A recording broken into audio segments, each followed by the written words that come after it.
Hello. All right, I have Travis Madison of Whole Heart Realty here.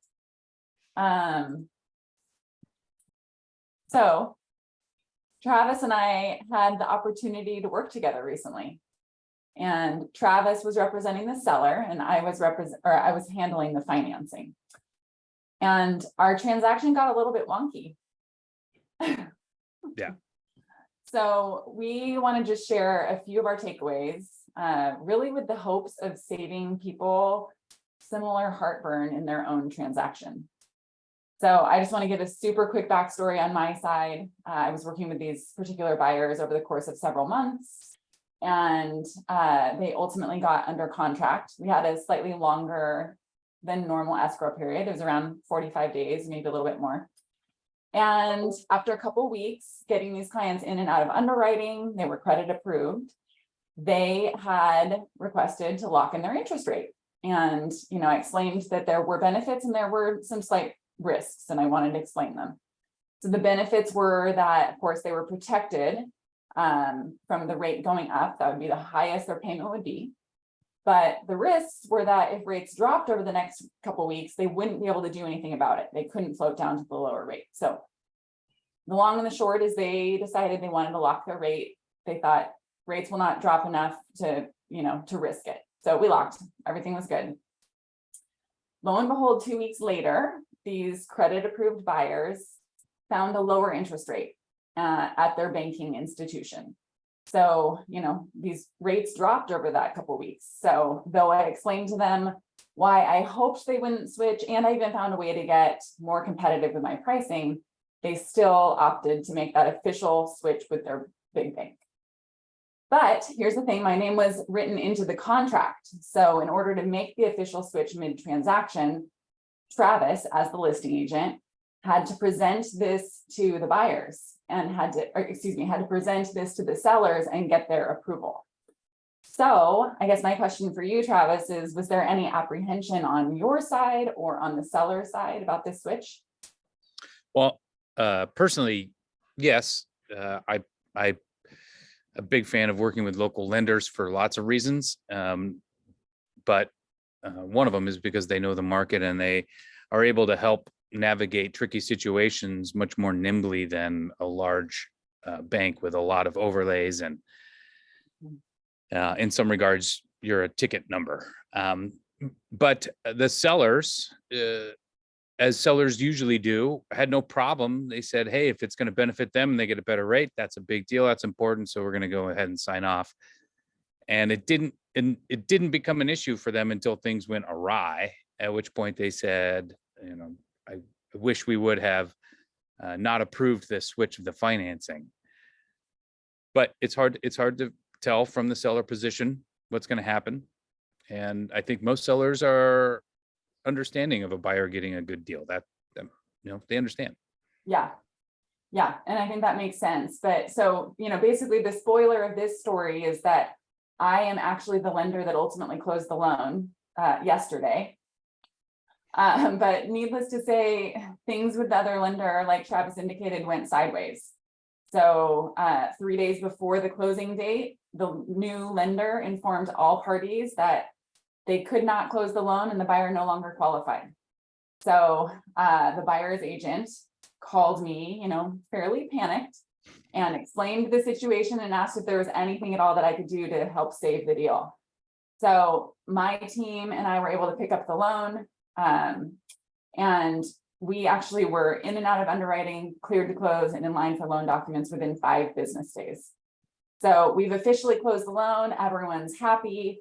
Travis and I worked super closely throughout the transaction, communicated often. So it's a totally happy ending, but there was also a lot of undue stress that could have been avoided. Yeah, well, I think that large banks, especially right now in this current environment, may be able to dangle a lower rate in front of consumers. But what consumers don't always realize is that they're going to have very narrow guidelines to meet in order to achieve that rate. Mm-hmm. And oftentimes they won't be communicative like a local lender. and you'll find out kind of at the last minute that the bank is not going to approve the loan. And that could be a myriad of factors. Could be that week the bank feels like they want to hold on to more capital, or there's a gajillion things that might happen that could cause you to have some snags. It's just wise to be nimble in this environment and to have people on your side that are able to flank problems and problem solve and work around these things. That's, I think, one of the key takeaways too. Yeah. Yeah. And I mean, you and I have had a couple conversations, toward the end here, and you've communicated that this has been a learning opportunity for you, for clients of yours. So, I mean, I'd love to know, like, what do you think that conversation will sound like when communicating with clients? Well, it's a tough decision, right? Especially when rates are where they are, coming from where we had come. I'd certainly want buyers I'm working with to have the best rate possible, but I also want sellers to be informed about potential lenders. And when an offer is presented and comes from a certain lender that we've had experience with working with in the past, that's important. There's value to that, and relationships really do matter in business. And in housing, it's not to say it's more important than housing, but it's important everywhere. Relationships are the key.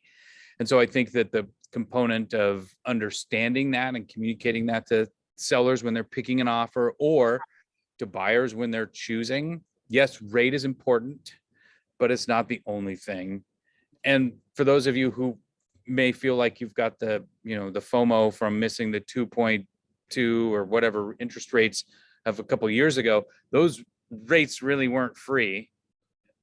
There were lots of strings that came attached with that because of what we did in the market, and people were waiving inspections, and people were overpaying, over appraised value, and all sorts of things. So yes, those were low rates, but that money wasn't free, and there are some lasting challenges and or consequences from some of that too.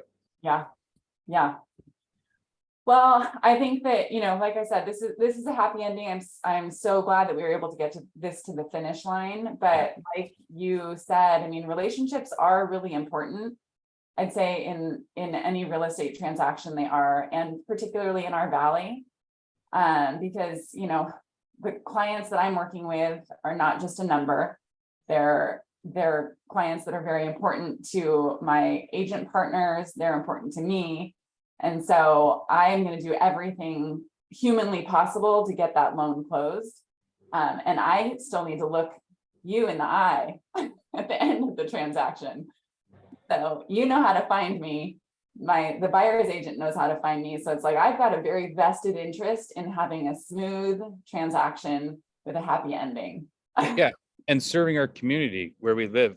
Yeah, absolutely. And we will run into these people, and hopefully they're well planted and they love it here, and they contribute to the fabric of our community. That's huge. That's important. Yeah. Well, awesome. Thanks so much, Travis. I appreciate you taking the time to share your perspective. I hope that this is helpful to other folks, and looking forward to the next opportunity to work together. Yeah, thank you. Yeah, be careful, everybody. Careful of the shiny object. The lure of this thing or that thing is really strong in our culture, and especially right now in the video world and all the things. If it sounds too good to be true, it probably is. Yes. Thanks, Travis. Bye.